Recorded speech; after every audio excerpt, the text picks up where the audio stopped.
ఇద్దరు ఇన్‌ఫ్లుయెన్సర్స్ కొట్టుకుంటేనే ఒకరి మీద ఒకరు మీమ్స్ అంటూ పోస్ట్‌లు అంటూ వాయించేసుకుంటారు. అలాంటిది బాగా బిలియనీర్ అయిన ఎలాన్ మస్క్, డొనాల్డ్ ట్రంప్ ఇద్దరు భద్ర శత్రువులుగా మారితే ఏమైతది? ఎలాన్ మస్క్ ట్విట్టర్‌లో పోస్ట్‌లు, మీమ్స్‌తో ట్రంప్‌ని ఆడేసుకుంటున్నాడు.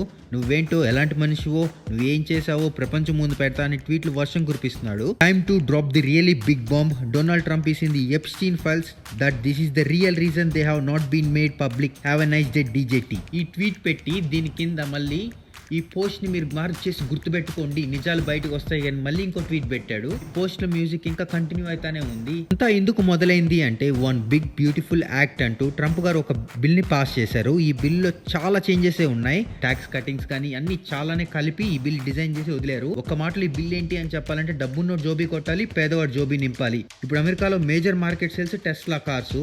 దాదాపు 50% మంది టెస్లా కార్లే ప్రిఫర్ చేస్తారు. ఎందుకంటే టెస్లా అనేది అమెరికన్ మేడ్. ఇది కొంటే అక్కడ సిటీజన్స్ కానీ అక్కడ ఉన్న వాళ్ళకి సబ్సిడీలు ఇట్లాగా కొన్ని చాలా బెనిఫిట్స్ ఉంటాయి. ట్రంప్ ఏమంటున్నాడంటే మనం ఈవీ కార్స్ ఒకటే కాదు, హైబ్రిడ్, గ్యాస్లోని మొత్తం అన్ని కలిపి చేద్దాము, అన్ని పైసలు అన్ని దుడ్లు బాగా అన్ని మనకే రావాలి అని ట్రంప్ గారి వర్షన్. దీనివల్ల Tesla owner Elon Musk business కి బొక్కబడుతుంది, ఆయన సేల్స్ అన్ని తగ్గిపోతాయి. కాబట్టి ఈ బిల్ ఆయనకి నచ్చలేదు. ట్రంప్ గారు ఇప్పటిదాకా ఎలాన్ మస్క్ మీద సాఫ్ట్ కార్నర్ గానే ఉన్నారు, అంత స్టేట్మెంట్లని సాఫ్ట్ గానే పాస్ చేస్తున్నారు. ఇది సీరియస్ అయితే ఏమవుతుందో చూద్దాం.